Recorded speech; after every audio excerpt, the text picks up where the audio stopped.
বাড়ছে সন্ধ্যের দিকে একদম পুরোটা বসে গেল, দেখলাম বাড়ির সামনেটা ফাট ধরে পুরো ভেঙে একদম চলে গেছে। পুকুর সামনে আছে, পানা পুকুর, সব পুকুরে চলে গেছে, মানে শুধু বাড়িটাই দাঁড়িয়ে আছে, বাড়ির সামনেটা পুরোটা ধসে চলে গেছে। এবার যে কোনো মুহূর্তে বাড়িটাও যেতে পারে, যদি জলও যাচ্ছে। এবারে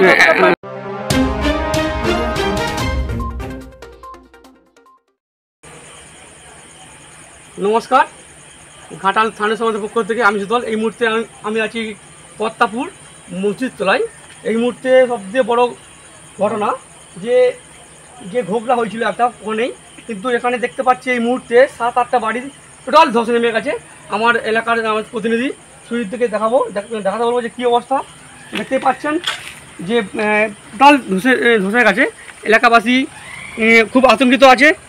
টোটাল 7-8টা বাড়ি টোটাল বসে গেছে।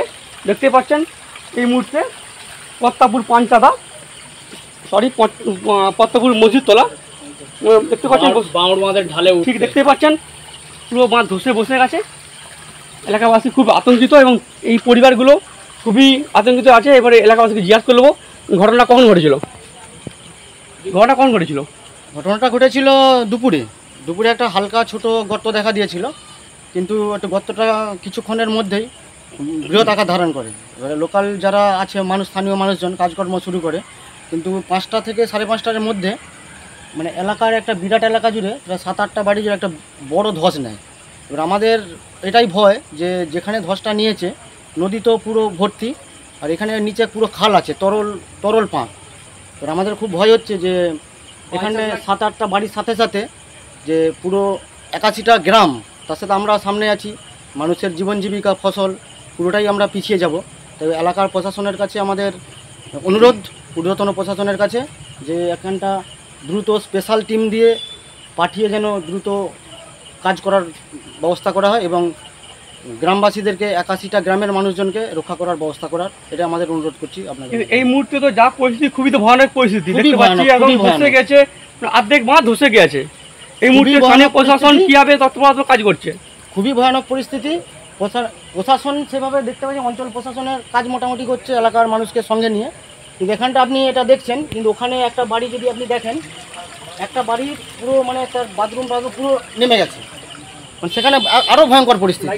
ওখানটা একটু গিয়ে দেখে আসুন, গেলে বুঝতে পারবেন যে আপনাদের মাধ্যমে যদি আমরা ঊর্ধ্বতন প্রশাসন দেখতেই তো পাচ্ছি, পাঠিয়েছি, দেখতেই পাচ্ছি বাস্তু পুরো অর্ধেক ধসে গেছে, অর্ধেক বাড়ি দেখতেই পাচ্ছি। এই মুহূর্তে দেখতে পাচ্ছেন পদ্মাপুর মসজিদ তলায় খুবই ভয়ানক ঘটনা দেখতেই পাচ্ছেন।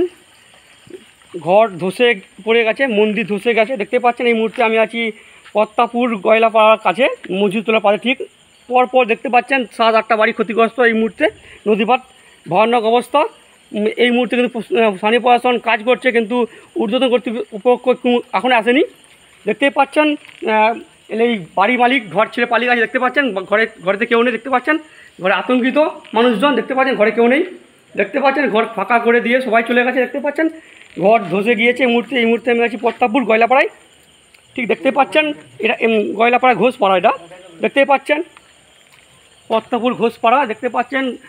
টোটাল বসে গিয়েছে দেখতে পাচ্ছেন, ধসে গিয়েছে একদম ঘষে গিয়েছে। ঠিক শিলাপতি নদীর অপোজিটে, নদী পিঠের ঠিক অপোজিটে ধসে গেছেন দেখতে পাচ্ছেন। জল একদম হু করে বেড়াচ্ছে দেখতেই পাচ্ছেন অবস্থা। মানুষজন বাড়ির লোক ঘর ছেড়ে দিয়ে পালিয়ে গেছে দেখতে পাচ্ছেন। এই মুহূর্তে আমি আছি সরাসরি দেখতে পাচ্ছেন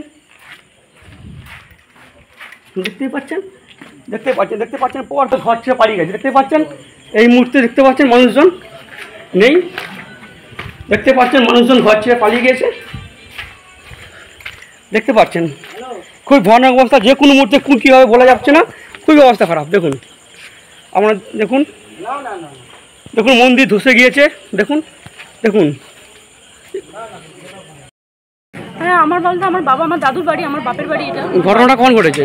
ঘটনাটা বিকেল থেকে ফাটটা দেখা দিয়েছে, ক্রমশ দেখছি মানে বাড়ির সামনেটা ফাট হয়ে চলে যাচ্ছে, একটু একটু করে বসছে। তারপরে যত বেলা বাড়ছে সন্ধ্যের দিকে একদম পুরোটা বসে গেল, দেখলাম বাড়ির সামনেটা ফাট ধরে পুরো ভেঙে একদম চলে গেছে। পুকুর সামনে আছে, পানা পুকুর, সব পুকুরে চলে গেছে, মানে শুধু বাড়িটাই দাঁড়িয়ে আছে, বাড়ির সামনেটা পুরোটা ধসে চলে গেছে। এবার যে কোনো মুহূর্তে বাড়িটাও যেতে পারে, যদি জলও যাচ্ছে।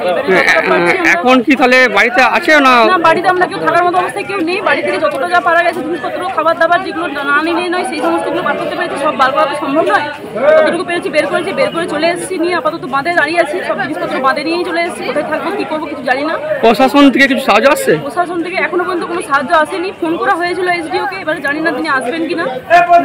আমাদের মাধ্যমে আপনি কি বলতে চান প্রশাসনের কাছে? আমরা চাই প্রশাসন আমাদেরকে যতটা সম্ভব সাহায্য, যতটা পারে সাহায্য করুক। আমরা কোথায় থাকবো কীভাবে থাকবো আমরা জানি না। জিনিসপত্র যতটা পেরেছি বার করেছি। ঠাকুমা, দাদু, বয়স্ক অনেক লোকজন সবাই আছি ঘরে, কাকু কাকিমা, বোন, ছোট বাচ্চা আছে, গরু আছে দাদুর ঠাকুমার এখানে, সবাই মিলে মোটামুটি আমরা তো বাঁধেই আমরা আছি। জিনিসপত্র যতটা পেরেছি বার করেছি, নিয়ে বাঁধের উপরেই আমাদেরকে হয়তো থাকতে হবে। এখন কীভাবে কী করবো বুঝতে পারছি না কিছু। প্রচণ্ড পরিমাণে ভয়, আতঙ্ক, মানে এত নার্ভাস লাগছে, মানে এতটা ভাবে ভেঙে কোনোদিনও করিনি এর আগে। ঘরটা ভেঙে যাবে। আপনার নাম? আমার নাম দেবযানী ঘোষ পাত্র। আমার বাবার নাম সুনীল ঘোষ। আমার বাড়ি এটা আমার বাবার বাড়ি। আমার বাড়ি মনোহরপুর কলাগেছিয়া।